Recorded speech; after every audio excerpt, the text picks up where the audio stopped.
Salve Deus, meus irmãos, minhas irmãs, em Cristo Jesus, aqui estamos unidos para iniciarmos essa jornada, que nesse instante possamos ser um instrumento bendito da espiritualidade maior.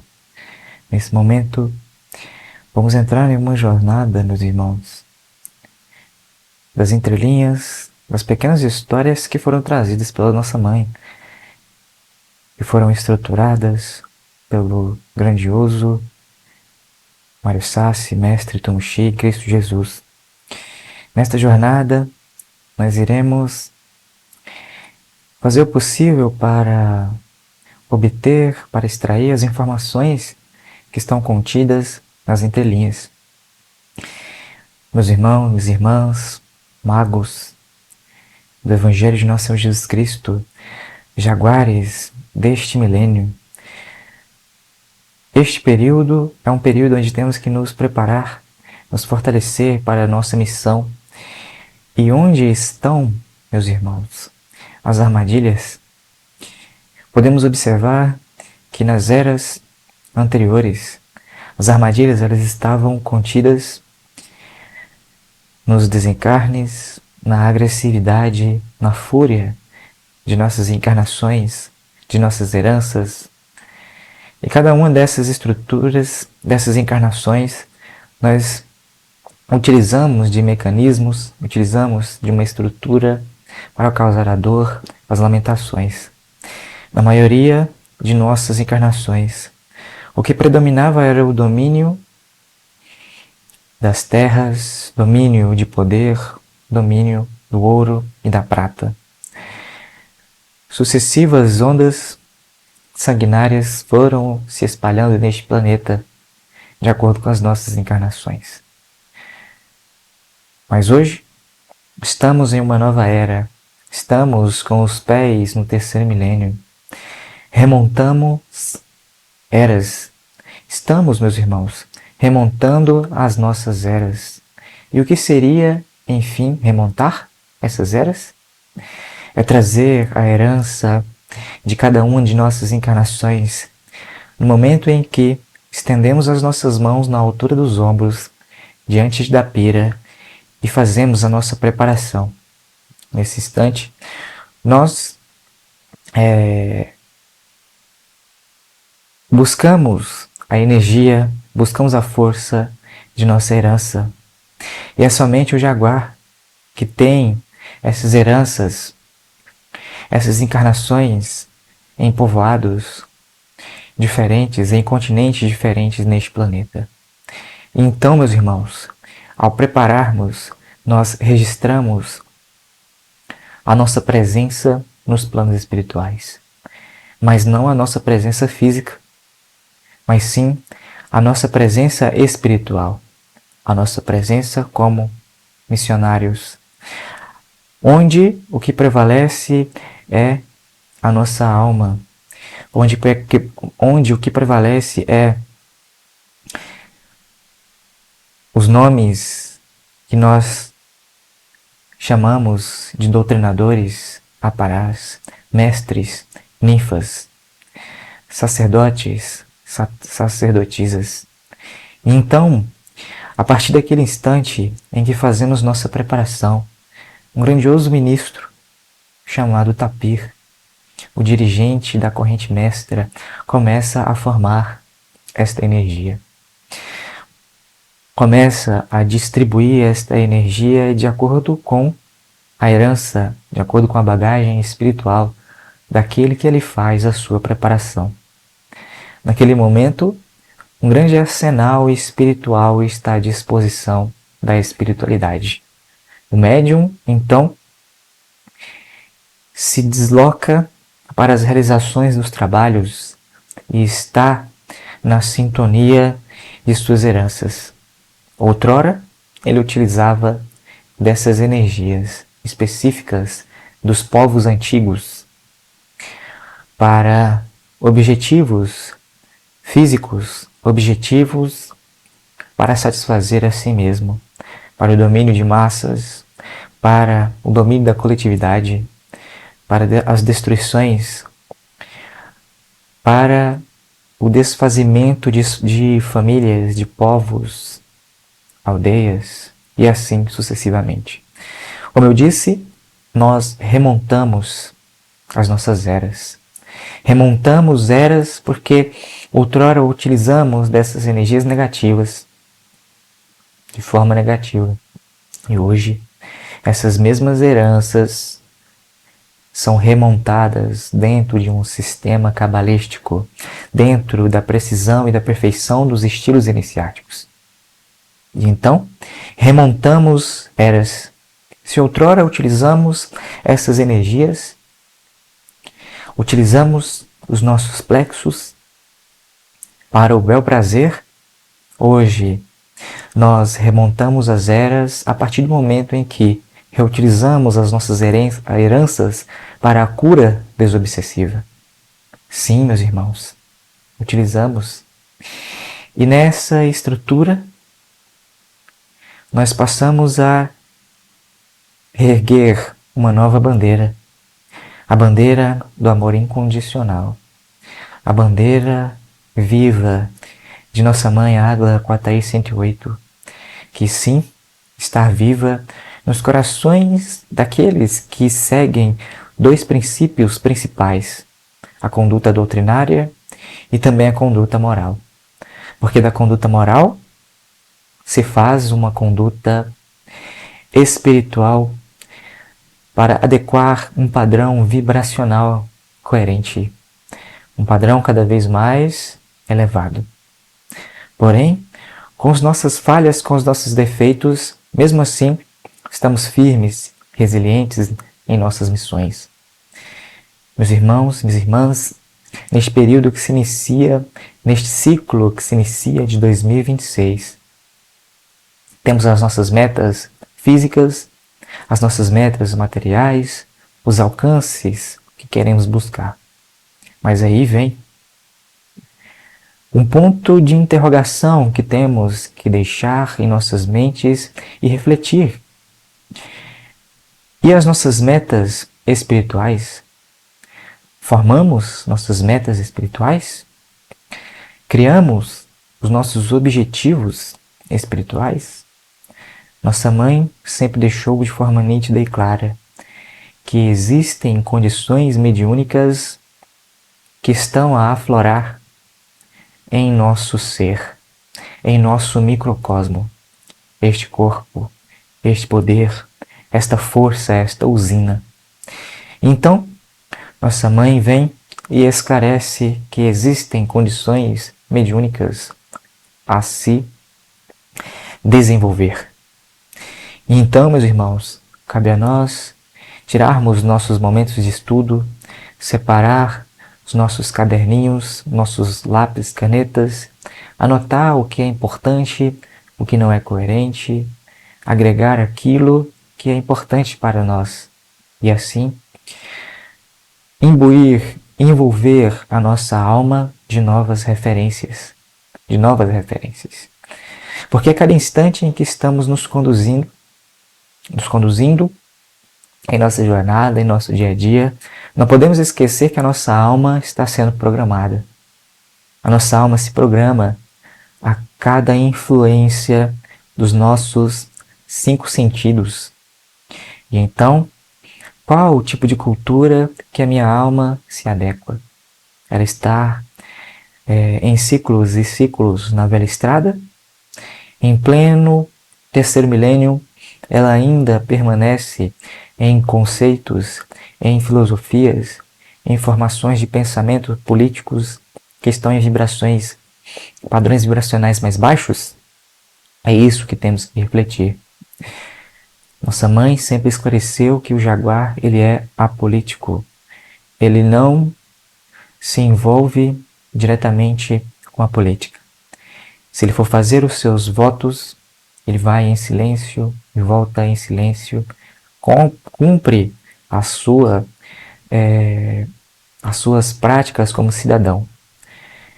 Mas, meus irmãos, em meio a todas estas influências negativas que a nossa alma passa, uma das observâncias principais que devemos ter é até que ponto a minha alma está se envolvendo com correntes de pensamentos negativos. Porque, meus irmãos, boa parte dessas influências não são dos planos superiores. Um lado ou o outro lado, eles não estão aí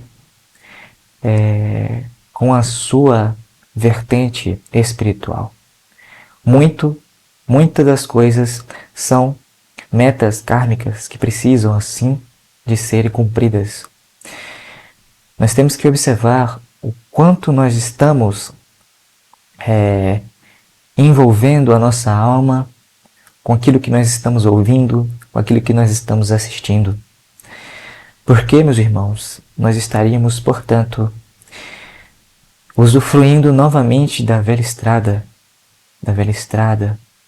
dos velhos espartanos, dos velhos indivíduos que estavam na queda da Bastilha, na noite de São Bartolomeu.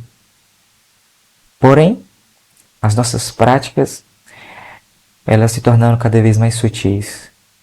Hoje, não há mais a condição de acontecimentos como causar desencarnes, apedrejamentos, crucificações. Hoje, o estado vegetativo, ele está na alma. Hoje, as crucificações são da mente. Hoje, quando o jaguar está presente no templo, não é mais a sua presença que importa. Ou melhor, não é apenas a sua presença que importa. Ele deve estar presente, mas com a cultura espiritual que a sua alma deve ter, não envolvida tanto de forma extrema em concepções e práticas desta filosofia física, destes preceitos, dessas questões sociais exageradas. E então, meus irmãos, quando trazemos tudo aquilo para nossa alma, tudo que praticamos no nosso dia a dia, as mídias, as informações que buscamos, a nosso padrão dentro do templo, ele acaba, porém, estando em um estado vegetativo, um aspecto espiritual. Pois a mente do indivíduo está voltada pelo físico. E aí, as conspirações começam a interferir nessas questões. As conspirações inserindo conceitos, inserindo crenças que não existem, colocando encarnados como deuses com D minúsculo. Envolvendo-se nessas frequências, quando vamos aos trabalhos espirituais, a nossa alma se encontra em seu estado vegetativo. Meus irmãos, a presença do jaguar no templo é importante, porém em uma sintonia espiritual coerente. Se observarmos também o quanto a indústria vem produzindo alimentos multiprocessados, boa parte desses alimentos não produzem energias em nossos plexos. E assim, passamos a ser médiums em estado de observação, vamos assim dizer.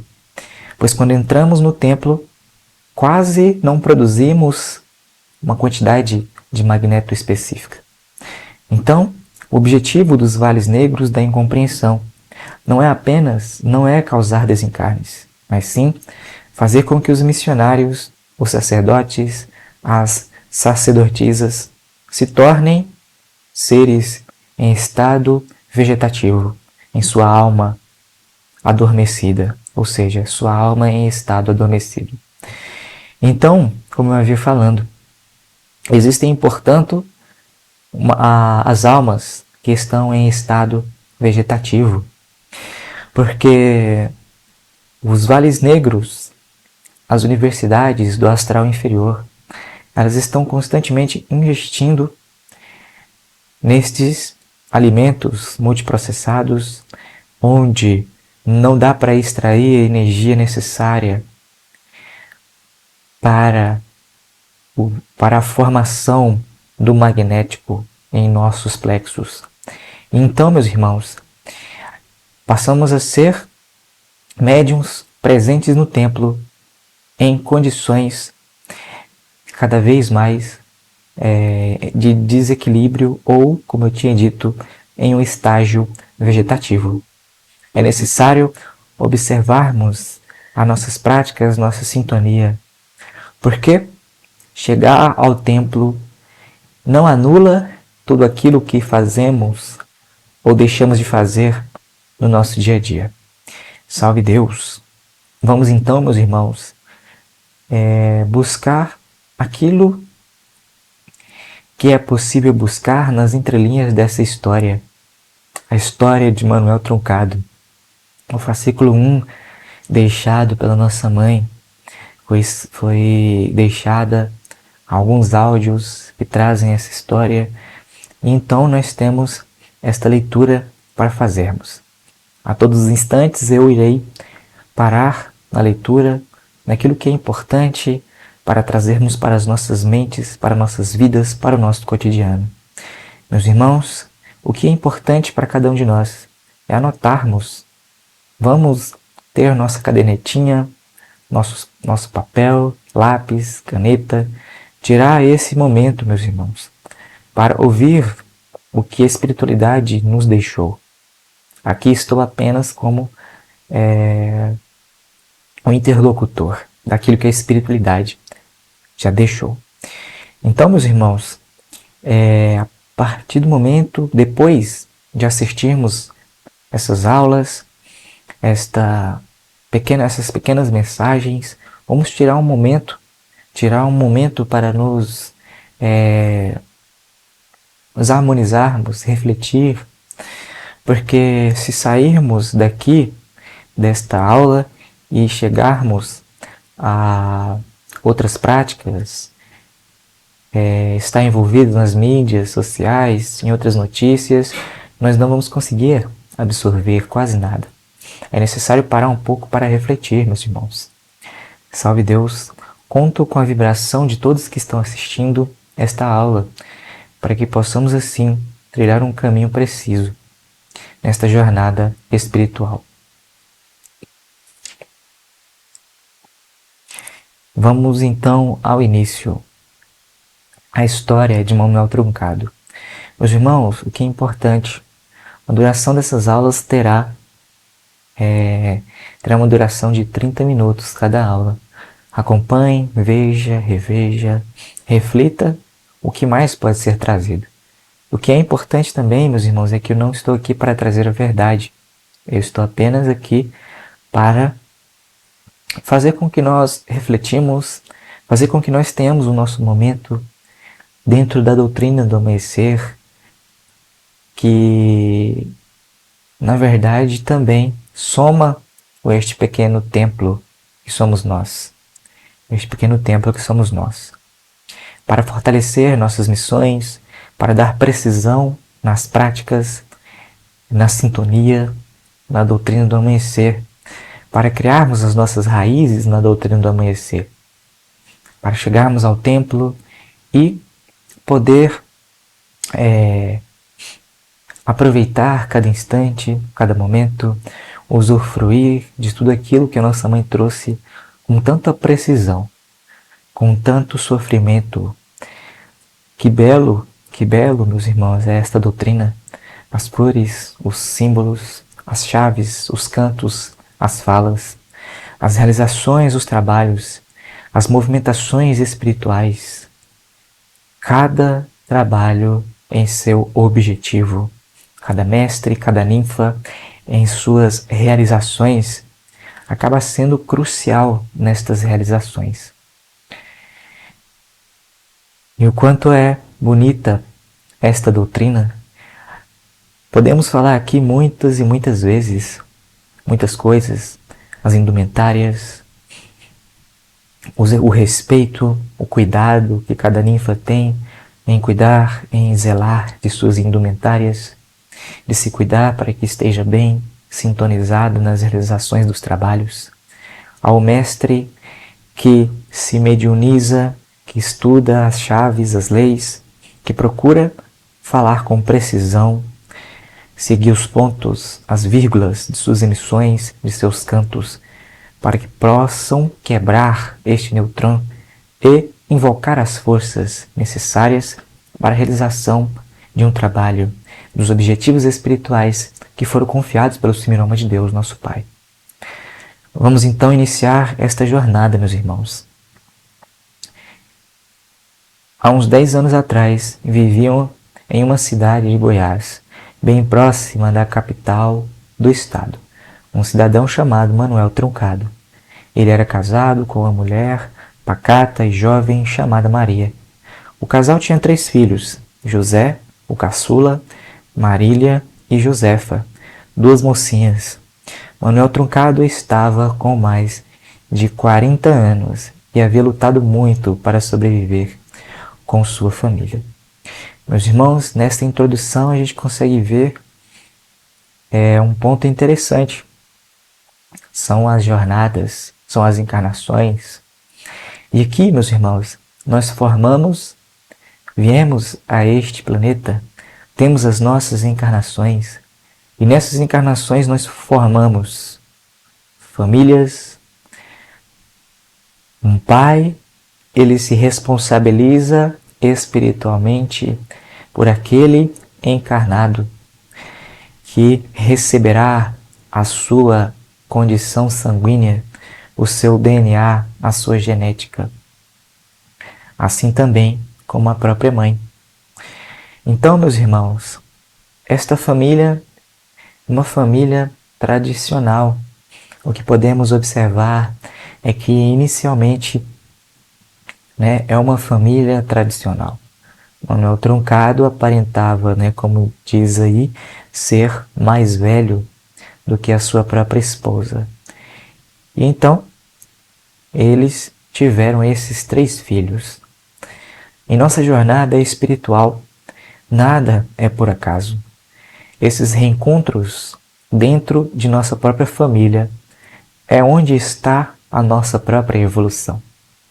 Então, meus irmãos, a nossa mãe sempre disse que existe uma hierarquia, existe a importância de praticarmos em nosso meio social, familiar e espiritual. Então, a nossa mãe sempre dizia que em primeiro lugar fica a nossa família, fica a nossa vida material. E depois fica a doutrina do amanhecer, vamos assim dizer. Então, meus irmãos, a nossa mãe dizia isso por quê? Porque boa parte de nossas metas kármicas estão nesses familiares. São os reencontros. Precisamos de quitar esses débitos. Nenhuma ponta pode ficar solta. Temos que reestruturar a nossa vida espiritual. Então, estar entre pais, estar entre filhos, não é por acaso.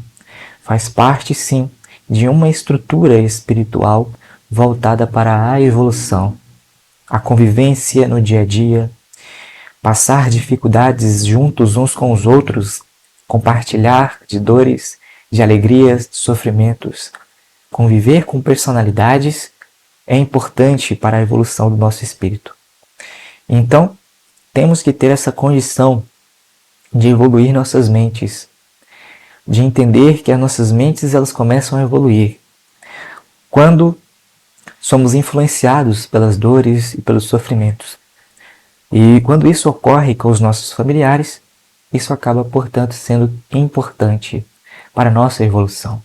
São os reajustes, são os débitos que devem ser devidamente pagos. Então, meus irmãos, espiritualmente falando, o pai e a mãe têm a sua responsabilidade para com seus filhos, não apenas no âmbito físico, mas também no âmbito espiritual. Devem, portanto, entender devem, portanto, entender os mecanismos espirituais que estão em desenvolvimento, os plexos destes pequeninos, para que eles sejam resguardados e no momento certo tenham os seus despertares. Mas no momento certo, esses despertares possam vir. Então, é de suma importância, meus irmãos, e de responsabilidade dos pais, este cuidado para que esta criança se desenvolva bem, não apenas no meio social, mas também no meio espiritual. O jaguar, o mestre, a ninfa, não deveria conduzir a obrigar, ou melhor dizendo, obrigar o seu filho a participar da doutrina. Isso tem que ser pela sua própria vontade, meus irmãos. Salve Deus. Vamos então continuando. Seu pai fora um fazendeiro no interior de Goiás. E Manuel crescera na dura vida de peão. Apesar das terras serem boas, o pai de Manuel Truncado nunca soubera tirar melhor proveito delas. E com isso, a vida para eles sempre fora de luta e sofrimento. Cabe aqui, meus irmãos, um entendimento e uma reflexão mais aprofundada nesse primeiro trecho. Existem influências que precisamos passar em cada uma de nossas encarnações. Existe uma programação específica.